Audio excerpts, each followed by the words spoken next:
Hello everybody, welcome back to Screenstars, welcome to another PlayStation review. Today's review, I'm really pleased to be bringing you my thoughts on Mount & Blade 2 Bannerlord.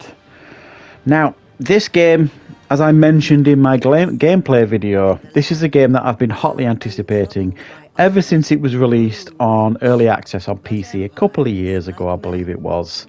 This is one of those games that I looked at it with envious eyes when it came out on PC, thinking, yes, I really want to play that. So I've had to be patient because I don't really do any PC gaming, really. And now it is finally here. I'm really excited to be playing it. And I've essentially been playing it non-stop since the moment I got my hands on it. Fantastic game is the first thing I want to say. Now, I did play the first one. I do have that in my library. I did put quite a few hours into that one. But I think it's fair to say that the first game was limited, I suppose. It was like a good idea, but it was kind of executed on a fairly basic level. Well, imagine everything you wanted kind of in that game. That's what we're getting with this game. They've really upped the ante here. Now, the thing I will say to somebody here, if you're not interested in like these sort of games, like a really in-depth strategic RPG sort of thing, which essentially this is what it is. It's like a tactical strategic role-playing game, almost with a life simulator as well. If this is your sort of thing, you're not going to like this game. If you're into like these really top-notch AAA type games with like graphics that blow you away and really slick gameplay, you're probably going to be horrified with a lot of aspects of this game because it's not necessarily what you would describe as a polished game. It is very rough around the edges and it's quite clunky, but it's got a certain amount of charm to it. But it's one of those games that when you scratch beneath the surface, what you get is one of those games that you can lose almost your life to.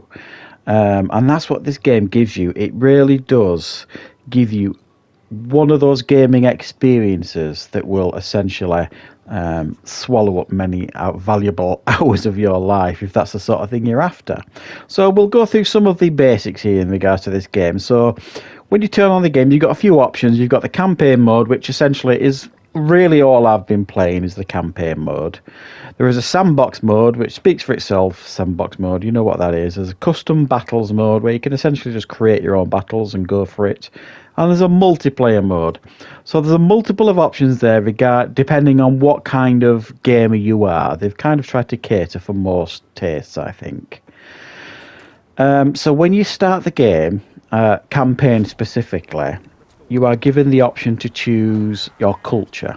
There's 6 different cultures to choose from, and you basically from like the 6 different corners of the map, really.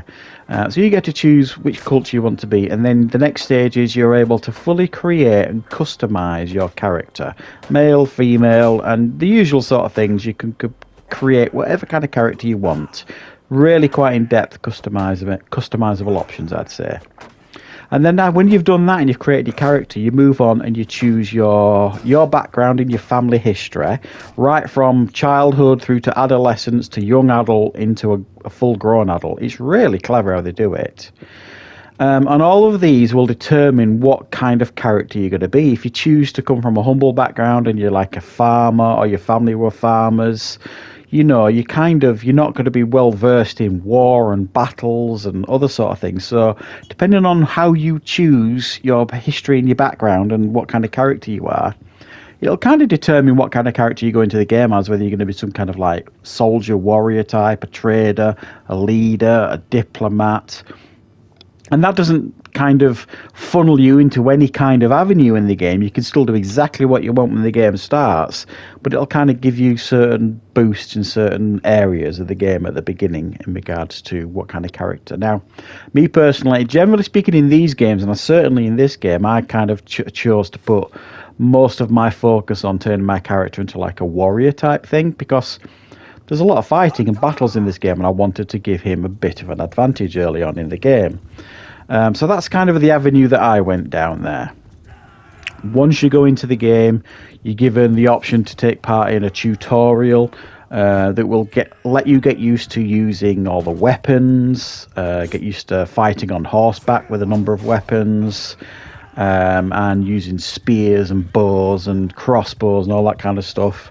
And I would strongly advise that you kind of do that tutorial, because, as I said, the controls are fairly clunky in regards to the battles and the fighting.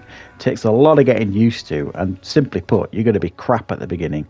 I certainly was, and arguably still am. So after you've done the tutorial, kind of thrown into the map, you're given this like family mission to do with your brother sort of thing, and then you kind of scoot off around the map and start doing quests. It's worth mentioning as well, there's like a really deep skill tree in this game that focuses on a lot of different areas. It focuses on weapons, like your one-arm weapons, your two-arm weapons, or your spears, your crossbows, your bow and arrows, riding, smithing, scouting, tactics, trading. You've got things like leadership, charm, engineering, and all of these will give you advantages in certain areas depending on how you want to mold your character. And as you level up, you'll get new skill points that you can add into these areas. They kind of give you your character buffs in those areas. A very, very deep skill tree, I have to say. So the idea is you kind of travel the map, and it's a big map. Grow your army, because early on you can only recruit up to 20 people in your army. As you level up and as you get different perks and skills, you kind of grow your army, so it goes from like 20 up to about 48, and then so on and so forth. And I believe, I'm not 100%, but I believe you can, I'm not sure how many you can have in your army, but I believe there's about 250 on screen at one time. I mean, there's some huge battles. My understanding is that you can have more on the PC. I think there's up to 500 or even 1,000 on PC on screen at once in the battles. But it's been scaled down a little bit for consoles. That's my understanding anyway. But that doesn't matter. It still looks fairly impressive, even with a smaller amount of characters on the battles. So yeah, I mean, when you're traveling around to all these different castles and villages, you can walk around, you can chat to people, you get missions. You can, if you press left one, when you're walking around the castles and the villages, it'll show you who's got a quest for you or who's got something that can a mission for you if you want to choose to accept it. Missions range from all sorts of things, like traveling with a trader to make sure they get to their location safe. Things like that, getting rid of bandits, trying to get one over on a local trader. I mean, the fairly simple stuff, and some of them are like trading missions, like, oh, I need so many tools, can you go and buy me some tools and bring them back here? You get missions from nobles. If you talk to them, if you're a level enough that's high enough, they'll give you some missions. Simple things sometimes like just collecting taxes, or other things you can offer them your sword and loyalty, and then you will kind of do missions for them in that sense. You can go to the tavern and recruit new recruits into your armies, but you can also recruit recruits from winning battles, because you can take prisoners in battle, and if you hold them prisoner long enough, they'll kind of then become loyal to you, and you can recruit them into your army. And the really cool thing as well is, as you level up, all your soldiers in your army level up as well. So you can go into your armies, and you, for example, you might recruit a very, very basic soldier who's got no armor, just a sword. It's just like a foot soldier, really.